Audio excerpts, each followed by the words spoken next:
সকাল বন্ধুরা, বড়োদেরকে জানাই প্রণাম, ছোটোদেরকে জানাই অনেক অনেক ভালোবাসা। এখন থেকে ব্লগটা শুরু করলাম তোমাদের সঙ্গে নিয়ে। এখন বাজে সকাল 6টা। আমি সকাল 5:30টার সময় উঠেছি। উঠে আমার সমস্ত কাজ সারা হয়ে গিয়েছে। বাসি ঘর ঝাড় দেওয়া, ঘর মোছা, ঘর নিকুনো, বাসন মাজা, রাতের খাওয়া, একটু বাসন মাজা সব হয়ে গিয়েছে। দিয়ে তোমাদের দাদাভাইকে সকালে চা করে দিলাম, চা খেয়ে নিল। দিয়ে আমি আবার দৌড়ে ছোঁচ দিয়ে দিলাম কাজে যাবে বলে। সে কাজে বেরিয়ে পড়লো। দিয়ে আমি এবার উঠোনটা ঝাড় দেবো। বাসি উঠোনটা ঝাড় দেওয়া হলে পরে আমার কাজটা কমপ্লিট হবে, তো বাসি কাজটা সারা হবে।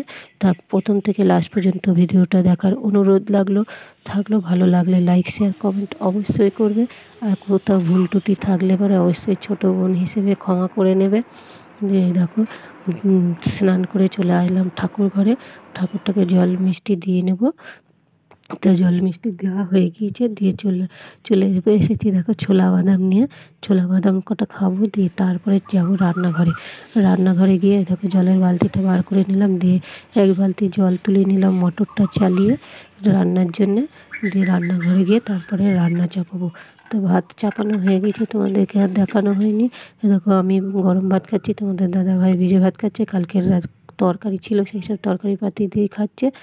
দিয়ে দেখো ঘেটকুল দেখলে তো, ওই ঘেটকুল আর দুমুর আমার বড় যা দিয়েছে, তা সেটাই আজকে রান্না করব। ঘেটকুল আমি এই প্রথম রান্না করছি। ঘেটকুল শ্বশুরবাড়িতে এসে আমি ঘেটকুল খাওয়া শিখেছি। তার আগে আমি কোনোদিন এই ঘেটকুলের ডাঁটা খাইনি, পাতা খেয়েছি জানো তো। পাতা আমাদের ওখানে বিক্রি হতো, আমাদের পাতা বাটা করতো আমার মা, খেতাম, খুব ভালো লাগতো। এই ঘেটকুল যে খাই সেটা আমি জানতাম না। তাই দেখো ঘেটকুল কুটা হয়ে গিয়েছে। আর পাতা কাটাও ধুয়ে কুচিয়ে নিয়ে এসেছি। পাতা বাটা করবো, রসুন, কালো জিরে আর লঙ্কা, কাঁচা লঙ্কা ফোড়ন দিয়ে। কারেন্ট নেই তাই তোমাদের সঙ্গে ভালো করে দেখাতে পারছি না আমি কিছু।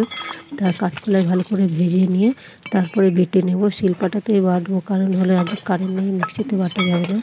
দিয়ে ঘেটকুলের ডাঁটা কাটা করবো বলে ওই দেখো বাদাম কাটা ভেজে নিয়েছি।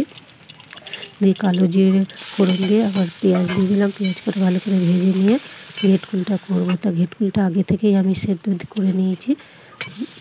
সেদ্ধ না করে নিলে যদি গলা কুটকুট করে, ওই জন্য সেদ্ধটা করে নিয়েছি।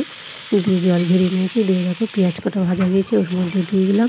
তো এতে বাটনা দিয়েছিলাম সর্ষে আর কাঁচা লঙ্কা বাটা, আর কটা বাদাম ভেজে দিয়েছি। চিংড়ি মাছ থাকলে দিলে ভালো হতো, অ্যালার্জি যেহেতু আছে তোমার দাদাভাই, তার জন্য সেরকম চিংড়ি মাছটা আমাদের খুব একটা খাওয়া হয় না, নিয়েও আসে না। তো আমি বাদাম দিয়ে করলাম। ঘেটকুলটা খেতে কিন্তু খুব টেস্ট হয়েছে। এই প্রথম আমি ঘেটকুল রান্না করলাম, আগে কোনো দিন আমি করিনি নিজে হাতে, শাশুড়ির কাছ দিয়ে শেখা। তা খেতে খুব ভালো হয়েছিল। দিয়ে দেখো আর মাংস করব।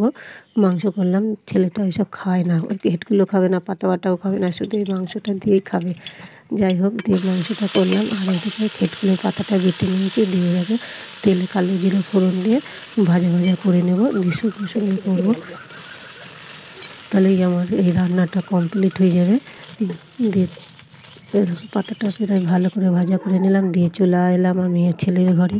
ছেলের ঘরটা যে সকালবেলা পরিষ্কার করা হয়নি, গুছানো হয়নি। ও গুছাবে না জানো না, বিছানা থেকে উঠবে, বিছানাটা ওইভাবেই পড়ে থাকবে। তাই বিছানাটাকে একটু ঝেড়ে পরিষ্কার করে দিলাম। দিয়ে ঘরটাকে ঝাড় দিয়ে নিলাম। এখন দুপুর 2টো বাজে। দিয়ে এই দেখো এই কাজটা করে নিয়ে চলে যাবো রান্নাঘরে। ওরা স্নান করছিল, দিয়ে এসে ভাত দিয়ে দিলাম, ওরা ভাত খাচ্ছে, আমিও খেতে বসবো। একটু ভিডিওটা করলাম বলে তাই। দিয়ে দেখো খাওয়া দাওয়া হয়ে গিয়েছে, বাসন কটা নিয়ে বসে পড়েছি। বাসন কটা মেজে ধুয়ে নেব। দেখো প্রায় মাজা হয়ে গিয়েছে, এবার বাসন কটা ধুয়ে নেব। ওই বালতিটা দেখছো তো, লাল বালতিটা, ওটাই ফ্যান জল ফেলি, ওই যার জন্য ওই বালতিটাও ধুয়ে নিলাম। দিয়ে বাসন কটা ধুয়ে নিয়ে তারপরে তোমার একটু রেস্ট নেব। দিয়ে তারপরে আবার চলে যাব দোকানে। সেটা তোমাদের সঙ্গে আজকে শেয়ার করলাম না, শেয়ার করা হয়নি। ওটা হাঁড়ি ধরার নেতাটা ধুয়ে নিলাম। প্রতিদিন সার দিই না, এমনি জল দিয়ে ধুয়ে নিলাম। সপ্তাহে একদিন গরম জলে একটু ভিজিয়ে ধুয়ে নিই। তাই আমার বাসন কাটা মাজা ধোয়া হয়ে গিয়েছে।